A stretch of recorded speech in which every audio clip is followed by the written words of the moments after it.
Operation Epic Fury. Breaking tonight from the White House, President Trump says U.S. negotiations with Iran have entered the final stages, and the moment of truth is here. The administration is delivering a crystal clear message that Iran will never possess a nuclear weapon. Trump is weaving that line into every appearance while telling the world the military is ready. Oil prices could tumble fast once the deal lands, yet Iran's Revolutionary Guard is issuing fresh threats of regional chaos.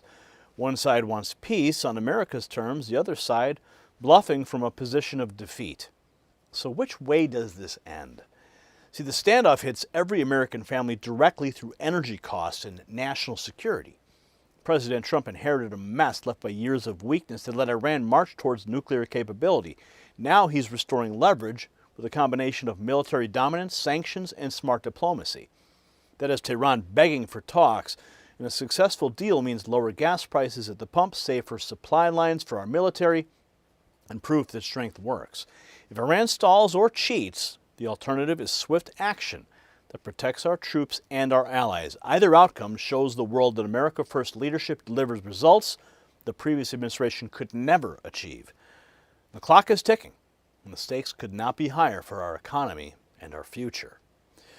But tonight's national security story extends beyond the battlefield to the materials that power our defense edge. This breaking news tonight on America's critical mineral supply chain, SAGA metals trading as SAGMF in the U.S. and SAGA in Canada, is now emerging as a major story in the race to secure materials tied directly to national defense. In less than 6 months, SAGA has moved with unusual speed. Now, last week, the company announced a 100% drill success rate across all 57 holes at its radar project. And they finished ahead of schedule. That matters because radar is being positioned as a potential host for high-value critical minerals essential to military hardware and advanced technologies. Check out the in-depth interview with the CEO on this topic I did over the weekend, and check the exclusive briefing link below, but it's only for Next News viewers. Strong American companies like this one are part of the broader strategy keeping our nation secure. And while the minerals story builds long-term strength, the Iran endgame is moving right now. President Trump just made clear he's not rushing for political points. He wants the right answers, and he will know them when he sees them.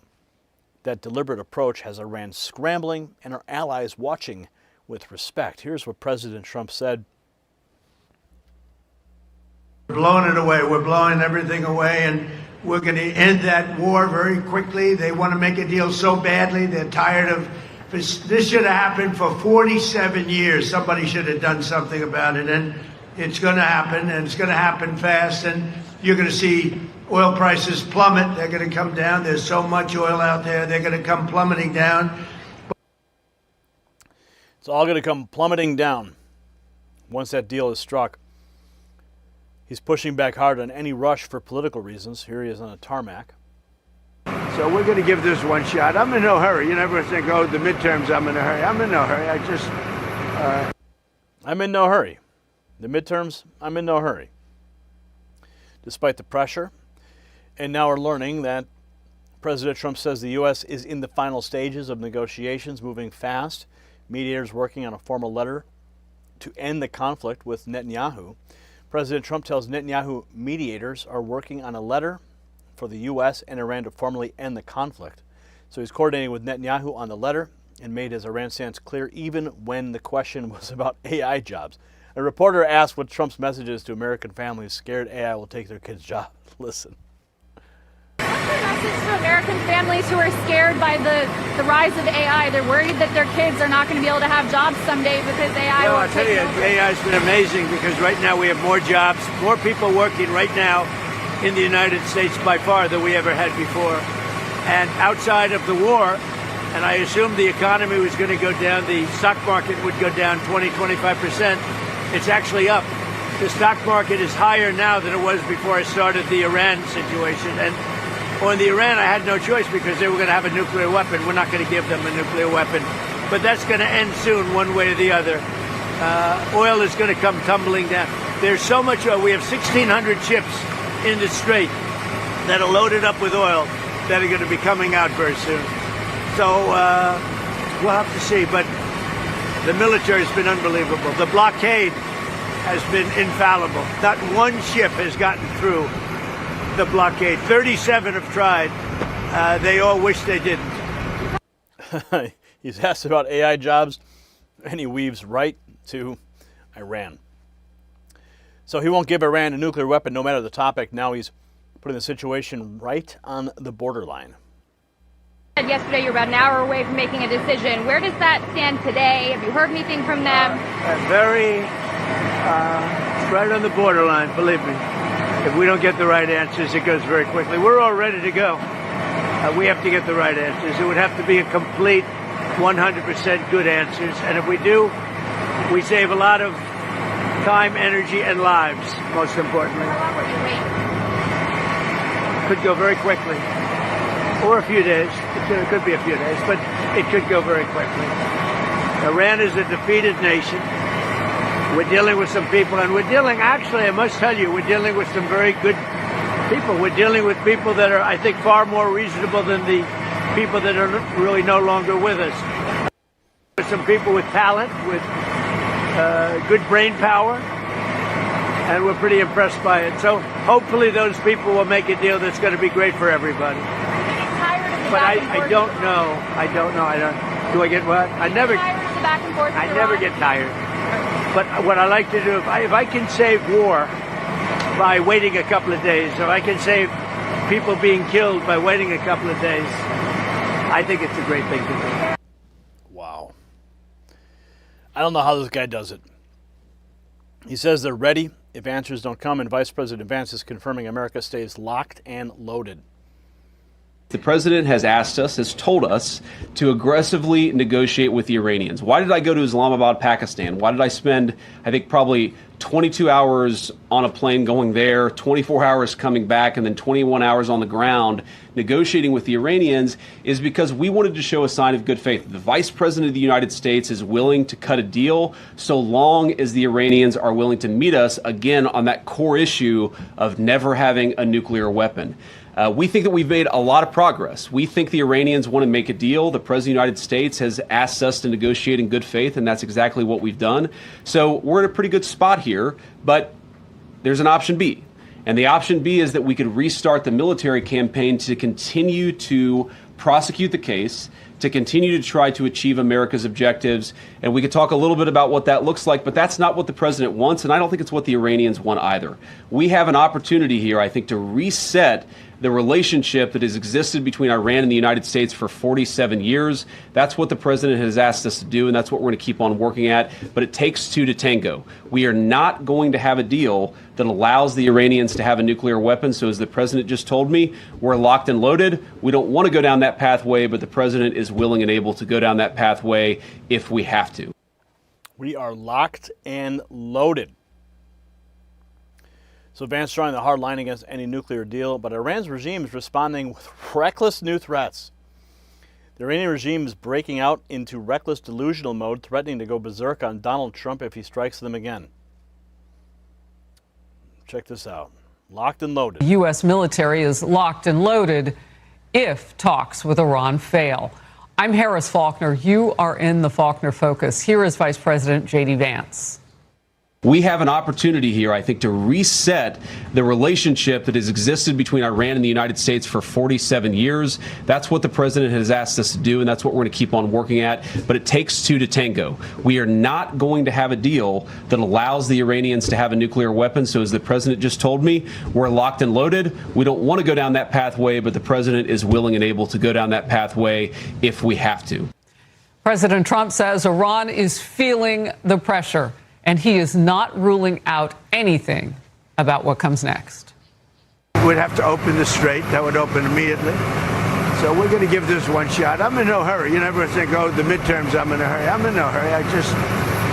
Ideally, I'd like to see few people killed as opposed to a lot. We can do it either way, but I'd like to see few people killed. What we've done is amazing, and we have them decimated. Iran is decimated. Former CENTCOM Naval Forces Commander Vice Admiral John Fozzie Miller is with me. I'll go first, though, to Chief Foreign Correspondent Trey Yingst. Trey.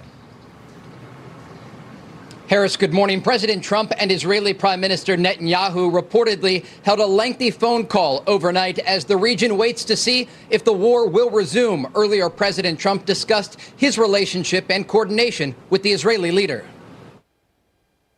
What have you said to Prime Minister Netanyahu about Iran and how long to hold off on strike? He's fine. He'll do whatever I want him to do. He's a very good man. He'll do whatever I want him to do, and he's a great guy. To me, he's a great guy. You're on the same page with him on Iran? Yeah. These comments come amid a massive U.S. military buildup across the Middle East. New video shows U.S. refuelers parked at Tel Aviv's Ben Gurion airport, waiting in case President Trump orders new strikes against the Iranian regime. Overnight, Iran's Islamic Revolutionary Guard Corps released a new threat, warning the United States and Israel against launching another bombing campaign. The IRGC put out a statement saying if the aggression against Iran is repeated, the regional war that was promised will this time go beyond the borders of the region, and you will be dealt crushing blows in places you do not expect, and you will fall into the abyss of defeat and destruction. Yeah, I want to see him try it. So Iran lashing out with those threats, yet Trump is highlighting how the pressure already has oil set to tumble. Well, in the Iran, I had no choice because they were going to have a nuclear weapon. We're not going to give them a nuclear weapon. But that's going to end soon, one way or the other. Oil is going to come tumbling down. There's so much oil. We have 1,600 ships in the Strait that are loaded up with oil that are going to be coming out very soon. So we'll have to see. But the military has been unbelievable. The blockade has been infallible. Not one ship has gotten through the blockade. 37 have tried. They all wish they didn't. They all wish they didn't. So Trump crediting the ironclad blockade for keeping oil flowing. And now Michael Bay is turning that rescue mission into a film. This confirmed Michael Bay developing a film based on the 2 U.S. pilots rescued after being shot down during Operation Epic Fury in Iran. Now, I remember being at the White House when President Trump gave that historic press briefing and recounted the story. And I was probably 6 feet away from the president in the briefing room. And I'm hearing the story, and I can visualize the cinematic nature of what he was saying. And I was talking with Kelly, who is he's the White House correspondent for CBN, the Christian Broadcasting Network. Kelly, in fact, I texted him after I saw this news today. Kelly Wright. Kelly Wright. I texted him. I said, "Hey, Kelly, remember we were talking about this at the White House after the briefing?"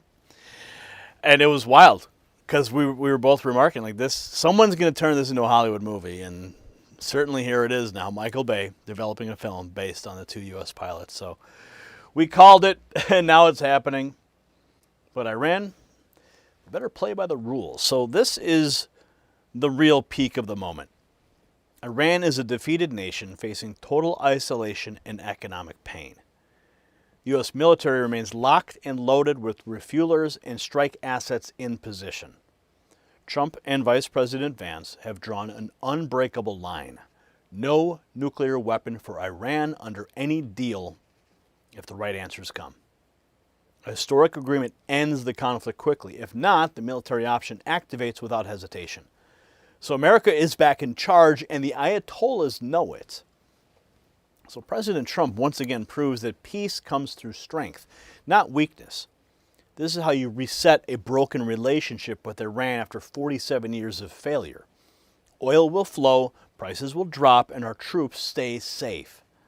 So share this broadcast with every patriot who wants real results, and drop a comment below and answer this yes or no question. Do you believe Iran will finally surrender its nuclear ambitions under Trump pressure? And text the words raw feed to that secret number on the screen, 844-840-4963.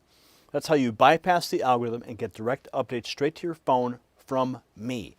When you don't get the notifications from YouTube, I will send them to you.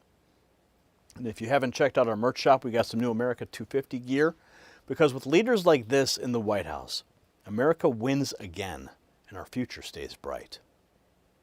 The system controls information Information control is power. I don't want you to see this. Truth only survives together. They don't want this shared. Share this now.